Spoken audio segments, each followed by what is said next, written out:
In 2006, the average American spent 18 minutes per day on social media. In 2024, that number was 2 hours and 23 minutes. That's roughly 36 days per year. Staring at screens designed by some of the most sophisticated behavioral engineers on the planet. Engineers whose explicit professional goal, documented in internal presentations, leaked memos, and whistleblower testimony, is to maximize the amount of time you spend inside their system. Not because they want you to be happy. Because your attention is a commodity. And they are in the business of harvesting it. The attention economy is not a metaphor. It's a precise economic model in which human attention is the raw material, behavioral data is the refined product, and your psychological vulnerabilities are the extraction mechanism. Every design decision in every major social platform has been optimized, through billions of dollars of research and millions of A/B tests, to keep you engaged longer, react more strongly, and return more frequently. This isn't conspiracy theory. It's the business model. Documented, patented, defended in shareholder reports. And it is reshaping human cognition at a population level. The foundational mechanism of the attention economy is the variable reward schedule. B.F. Skinner documented this in the 1950s. When rewards are delivered unpredictably, sometimes pulling the lever pays off, sometimes it doesn't, the behavior becomes more persistent, more compulsive, and more resistant to extinction than when rewards are consistent. This is why slot machines are more addictive than vending machines. The unpredictability is the mechanism. The pull to refresh gesture on every major social platform is a slot machine lever. Sometimes you pull it and there's something interesting. Sometimes there isn't. The dopaminergic anticipation circuit in your brain activates not on the reward, but on the possibility of reward. This was not an accidental design choice. Asa Raskin, the designer who invented Infinite Scroll, stated publicly that he built a slot machine. He has spent years since trying to undo the damage. He estimates Infinite Scroll alone costs humanity 200,000 collective hours per day. Notifications are not designed to inform you. They are designed to interrupt you. Specifically, to interrupt you at the moment your brain has transitioned into a focused, productive cognitive state, because that transition is the moment you're least likely to voluntarily return to the platform. The notification is a forced re-entry. A manufactured trigger that activates the same neural pathway as a social threat. Your phone buzzes. Cortisol spikes. Attention snaps. The content of the notification is almost irrelevant. The function is the interruption. Research by Gloria Mark at UC Irvine found that after a digital interruption, it takes an average of 23 minutes to return to a state of deep focus. The average smartphone user receives 80 notifications per day. Do the math. Deep focused cognition, the kind required for complex thinking, creative work, and genuine learning, has been structurally eliminated from the daily lives of billions of people. Not by accident. By design. The most profitable emotional state for engagement platforms is not happiness. It's not even desire.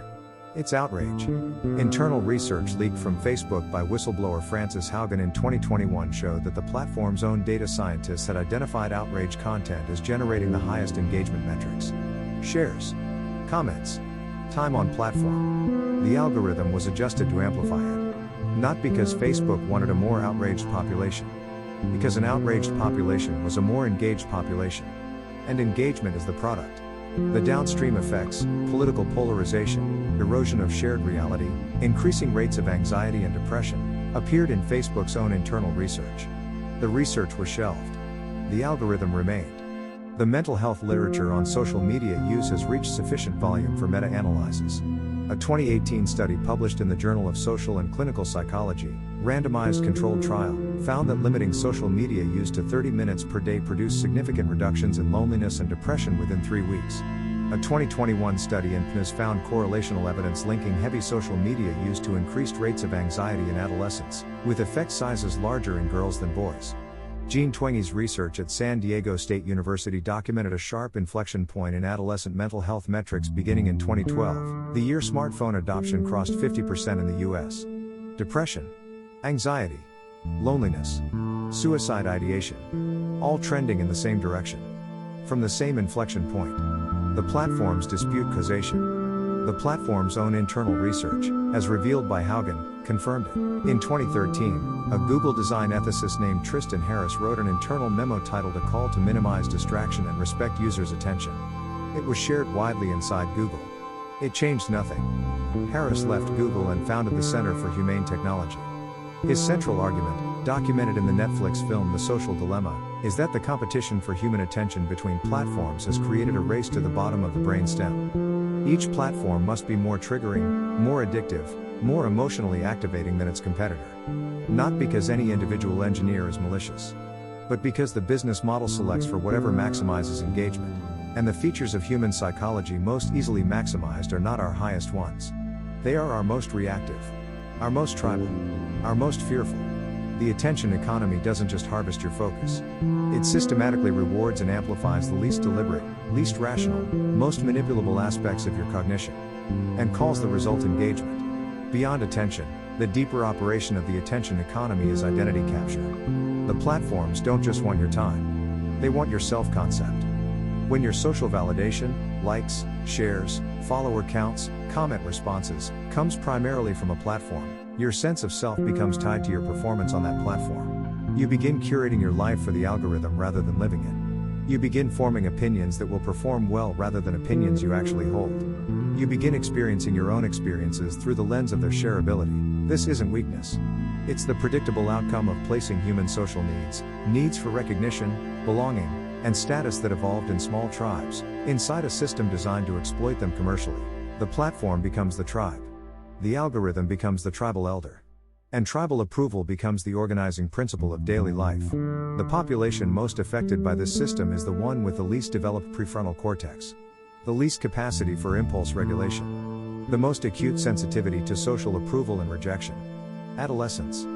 The brain's prefrontal cortex, the seat of rational decision-making, impulse control, and long-term thinking, doesn't fully develop until the mid-20s. Adolescents experience social rejection through the same neural pathways as physical pain, with less capacity to contextualize, regulate, or recover from it. Placing this population inside an engagement-optimized social comparison machine during the most neurologically sensitive developmental window in human life, and providing it to them at age 11, 10, sometimes younger, is not a neutral act. The Surgeon General of the United States issued an advisory in 2023 warning of the mental health effects of social media on adolescents. The platforms lobbied against regulation. Their own research had already told them what the Surgeon General was saying. Practical resistance to the attention economy requires environmental design, not willpower. Willpower is a finite resource that depletes across the day. Environmental design is structural. Remove social media apps from your phone. Use them only on desktop with intentional access. Disable all non-essential notifications, permanently, not temporarily. Use app timers, not as a reminder, but as a friction mechanism. Charge your phone outside your bedroom. The first and last 30 minutes of the day are the highest value cognitive windows you have. Use grayscale mode on your phone. Color saturation is a documented engagement amplifier. And critically, be conscious of your emotional state when consuming content. If you feel outraged, contemptuous, or tribally activated, recognize that feeling is the product the platform is selling to advertisers, not as information about reality. As a manufactured emotional state optimized for engagement, that recognition doesn't eliminate the feeling, but it breaks the automatic behavioral chain that follows it. The attention economy is the largest behavioral modification experiment in human history, conducted without informed consent, on a global population, including children, by private companies accountable primarily to shareholders. The engineers who built it largely didn't intend the damage, but the business model selected for it. And the business model remains. Your attention, right now, in this moment, is worth fractions of a cent to someone. Aggregated across billions of moments, billions of people, it funds one of the largest wealth concentrations in human history. The transaction happens without your awareness. The payment comes from somewhere you can't easily see. Your time, your focus, your emotional equilibrium, your children's mental health. That's the price. Knowing it doesn't mean you stop paying, but it means you stop paying without knowing. And that, small as it seems, is where agency begins. Psycho Veil. The manual they never wanted you to have. Subscribe. Share this with someone still doom scrolling. Next episode, we go inside abusive relationships. The architecture of control that starts with love and ends somewhere most people never see coming. You've been warned.